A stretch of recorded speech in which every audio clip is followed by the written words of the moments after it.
Irmãos, irmãs, queridos padres, nós ouvimos no Evangelho Jesus nos dizer que o discípulo bem formado se torna um mestre. E nós podemos dizer que os santos e santas da nossa igreja procuraram seguir os passos do Mestre Jesus. Ele é o Senhor. E eles também se tornaram mestres na vida espiritual e no exemplo. Por isso que nós veneramos tantos os santos.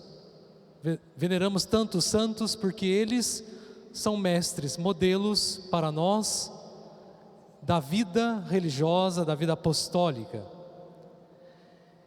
E portanto, todos os santos e santas da nossa igreja, de alguma maneira, viveram a experiência da cruz. Porque Jesus mesmo colocou a regra: se alguém quer me seguir, renuncie-se a si mesmo, tome sua cruz e me siga. Então todos eles, de alguma forma, mais intensa, menos intensa, viveram a experiência da cruz, porque tudo passa pela cruz. Santa Rosa de Lima, padroeira da América Latina, nasci no dia dela, 23 de agosto, ela dizia que fora da cruz não existe outra escada para o céu. Não tem outra maneira de chegar ao céu, senão subindo os degraus da cruz, senão enfrentando a cruz, carregando a cruz, seguindo com a nossa cruz atrás da cruz de Jesus. Então a cruz é passagem obrigatória, é a porta estreita que o Senhor fala para entrar no céu. E muitos santos falam da cruz, mas eu gostaria de me concentrar em alguns pensamentos, especialmente de São João Crisóstomo, o grande bispo do século IV, tanto para a Igreja do Oriente, ele foi bispo de Constantinopla, quanto para a nossa igreja, pela sua eloquência. Ele era um grande pregador, por isso recebeu o apelido de Crisóstomo, que em grego quer dizer boca de ouro, pela sua coragem diante das perseguições e pela sua constância na sua missão enquanto bispo, enquanto servo de Jesus Cristo. Então, queridos irmãos e irmãs, São João Crisóstomo, falando sobre a segunda vinda de Jesus, ele diz que no Evangelho o Senhor Jesus disse que quando o Filho do Homem voltar, vai aparecer no céu gloriosamente o seu sinal. E São João Crisóstomo interpreta esse sinal como a cruz, que aparecerá no céu, anunciando o retorno, a volta, a parousia de Jesus. E São João Crisóstomo diz que o Senhor fala que naquele dia o sol e a lua perderão seu brilho, escurecerão, e que brilhará gloriosamente a cruz nos céus. E ele faz a seguinte pergunta: como esse astro, como esse sinal, que é a cruz, pode ser tão luminoso, mais luminoso que será capaz de ofuscar o brilho do sol e o brilho da lua? E esse seu pensamento, essa sua pergunta, me gerou uma série de reflexões. São João Crisóstomo diz que na primeira vinda Jesus veio e ele não foi evidente. Quem reconheceu a primeira vinda de Jesus? Os pastores que estavam lá na noite de Belém, né? Os reis que vieram do Oriente, os pobres. Não foram os grandes desse mundo que reconheceram Jesus. Não foi César, não foram as autoridades judaicas que reconheceram Jesus. Foram as pessoas simples, os pescadores da Galileia, a gente da margem do rio, que reconheceu Jesus. Então São João Crisóstomo diz: a primeira vinda, ele veio e ela foi uma vinda escondida, oculta. A segunda vinda será gloriosa e não será oculta.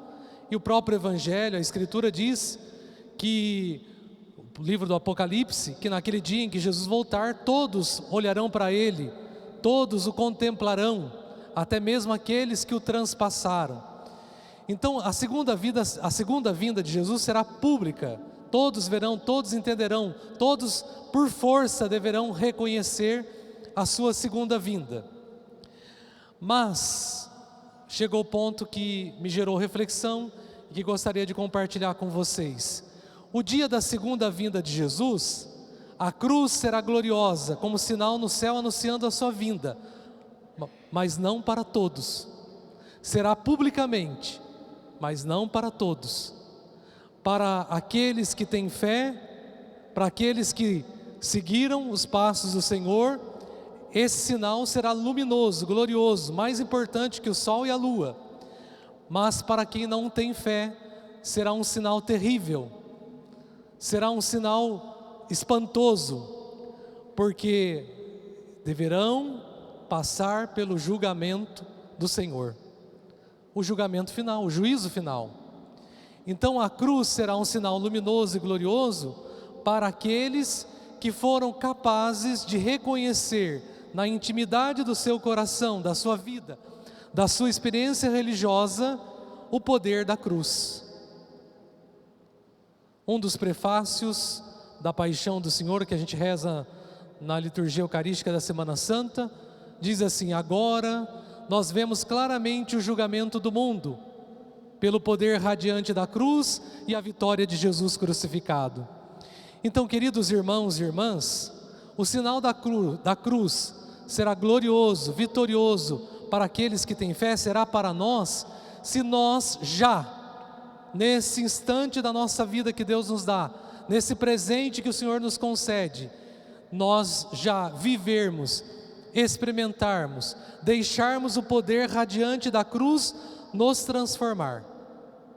Aí naquele dia, nós não precisaremos ter medo nem apavorar, porque nós estaremos iluminados pelo poder radiante da cruz.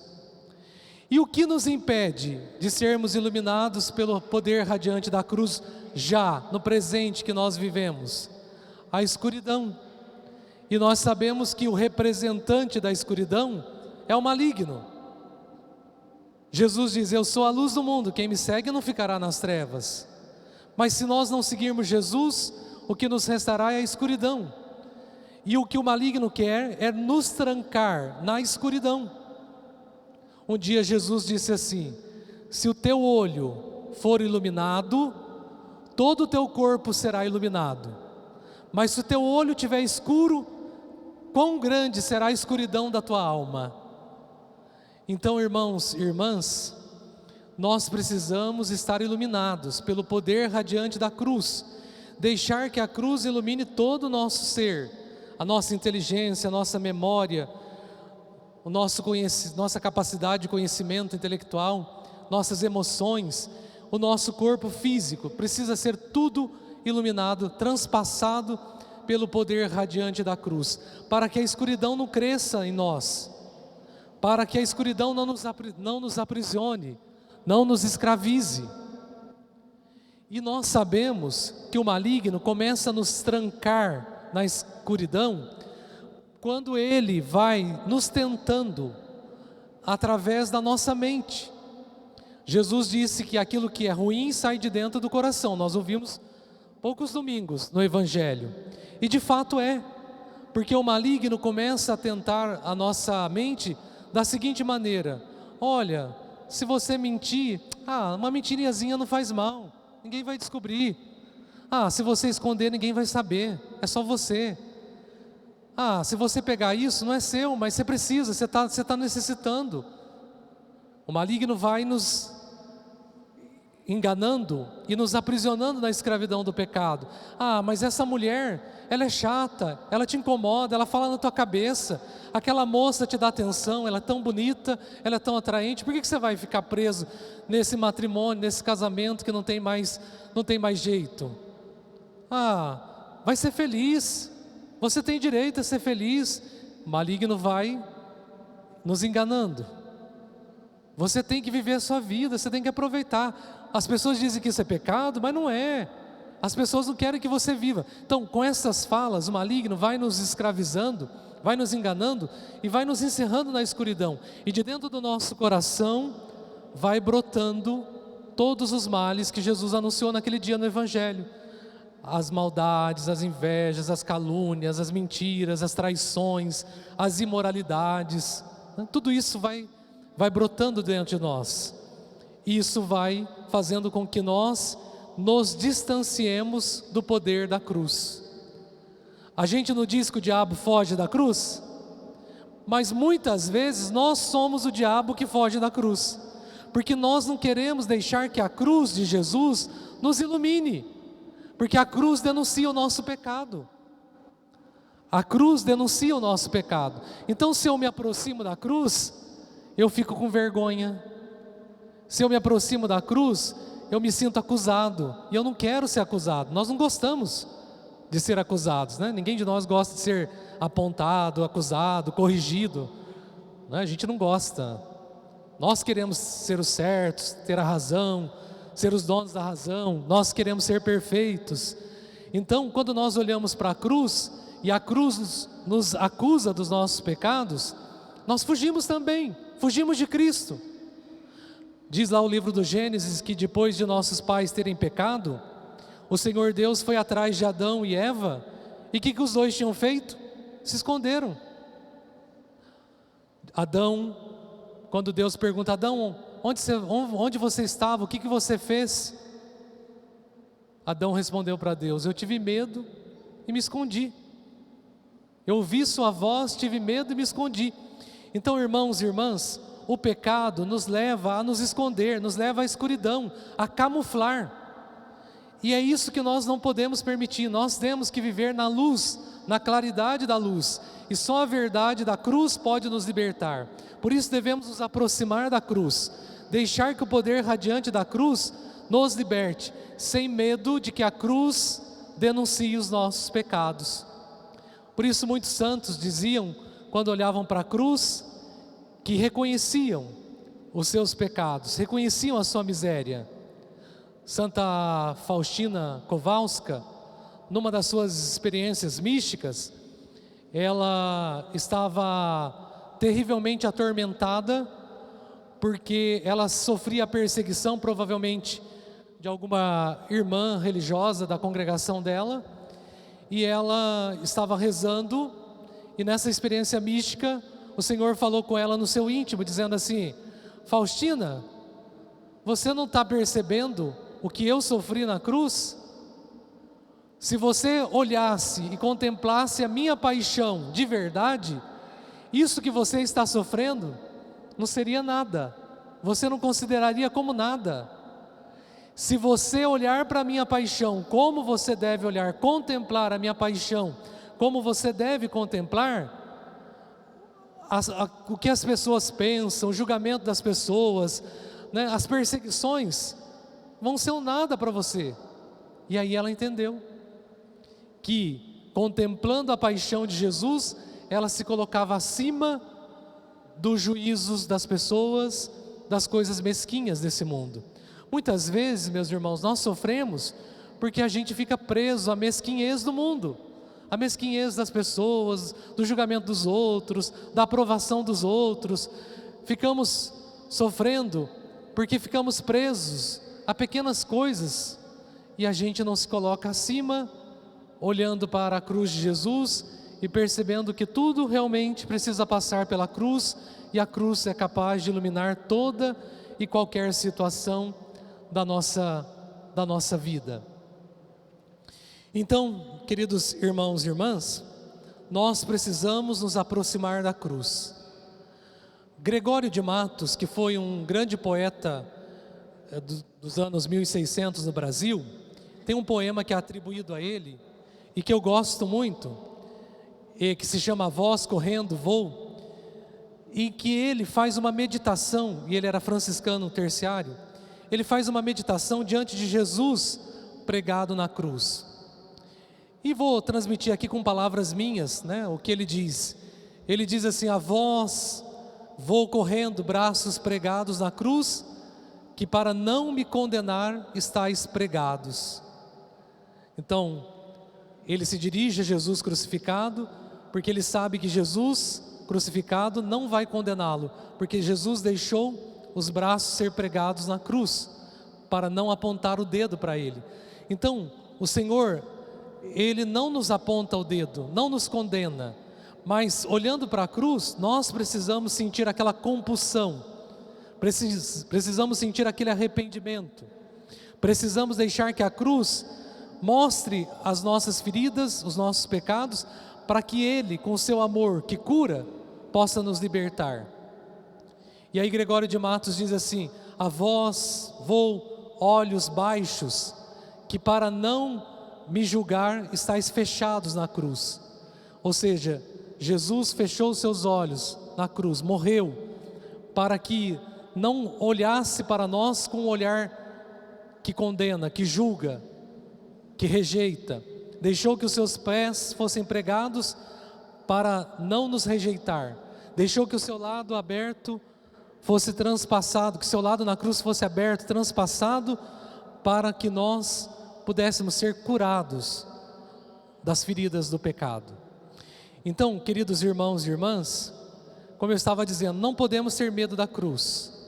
Se ela mostra e revela os nossos pecados, ao mesmo tempo ela revela e mostra o amor de Jesus que não nos condena. Mas se a gente tiver medo do pecado e da acusação do pecado, vamos fazer como Adão, vamos esconder, e aí a graça não vai acontecer em nós, não seremos curados. Mas se nós deixarmos que a cruz escancare os nossos pecados, porque ela escancarou para nós o amor de Deus, então o amor de Cristo crucificado nos curará, nos libertará do pecado. Então a cruz não será para nós um sinal terrível, mas um sinal de salvação, um sinal glorioso, que nos iluminará de verdade, que transformará a nossa vida. E por fim, vou terminar com um testemunho que certa vez eu li, de uma missionária italiana, que foi viver na África, no Congo, junto com o seu marido, evangelizar. Vocês sabem que na África é uma realidade muito dura, de pobreza, de doença, e muitos missionários vão para lá de todas as partes do mundo. Ela era uma missionária, com o marido, um casal missionário, e eles foram para lá evangelizar. E naquela terra de missão muito difícil, eles evangelizando, anunciando a palavra de Deus, aconteceu para a vida dela a maior provação que ela já tinha passado até então. O marido dela conheceu uma outra missionária e fugiu com ela para os Estados Unidos e largou ela sozinha lá no Congo na missão. Pensem bem, se fosse você, se fosse eu, o que nós faríamos? Você vai com o seu marido para a missão, dá a sua vida num outro território, pobreza, doença, lá ela estava dedicando a sua vida. O marido dela foge com outra missionária, uma irmã também da missão, para os Estados Unidos e larga ela sozinha na missão. Muitas coisas podem passar pela nossa cabeça: ir embora, não querer continuar, fugir, ficar com raiva de Deus, né? Se decepcionar com a igreja, com a missão, com tudo. E ela experimentou tudo isso. E ela conta no testemunho dela que ela experimentou tudo isso. Vontade de ir embora, ficou com raiva de Deus, com raiva dos irmãos, porque na humanidade dela, ela sentiu isso. E ela não teve vergonha de sentir e dizer o que estava sentindo. E ela conta que num dia onde ela estava na maior crise dela, ela escreveu na parede do quarto onde ela vivia. Ela diz assim: eu não creio em Deus, só espero que Ele também não tenha me enganado. No auge da crise dela, ela escreveu isso, né? Esperava que Deus não tivesse enganado ela como o marido a enganou. Mas aí ela conta que superando as crises, né, pela fé, pela constância, imitou a constância de São João Crisóstomo, ela venceu. E aí então ela compreendeu o seguinte: que a cruz não é de quem carrega ela no peito. Claro que a cruz é um sinal muito importante que a gente precisa ter em casa, a gente pode carregar no peito, ter no carro, o terço, os nossos santos, tudo isso são sinais muito importantes, devem ser valorizados e respeitados no seu significado pleno, mas nós não podemos esquecer a dimensão do que eles significam. Então foi o que ela disse: a cruz não é daqueles que a carregam no peito, mas é de quem tem a coragem de morrer nela. A cruz é de quem tem a coragem de morrer nela. E ela disse: eu estou morrendo na minha cruz. A cruz que o Senhor me permitiu ter, eu estou morrendo. Então ela superou, continuou na missão, continua na missão. Então, meus irmãos e minhas irmãs, é isto, né? Os sinais são muito importantes, mas dentro do nosso coração, na nossa vida, nós precisamos ter essa disposição de aceitar também, como Cristo, morrer na cruz. Como o próprio apóstolo Paulo diz: já não sou eu que vivo, Cristo vive em mim. Eu estou crucificado para o mundo, porque agora eu trago no meu corpo as marcas da paixão de Cristo, de Jesus. Então, nesta novena, que estamos já às vésperas da festa, amanhã, nós possamos pedir a graça a Jesus, que tudo que nós vivemos, ouvimos nesses dias, celebramos, e amanhã vamos cantar a glória da cruz, que o Senhor nos dê esta graça, não só de carregar a cruz, louvar a cruz, tê-la como sinal em nossas casas, em nosso peito, em nossa vida, mas que nós tenhamos a coragem de morrer na cruz, sem medo dos nossos pecados, sem medo do amor de Deus, sem medo da misericórdia de Deus, sem medo de deixar que a cruz nos ilumine com seu poder radiante e nos liberte da escravidão do mal. Louvado seja nosso Senhor Jesus Cristo.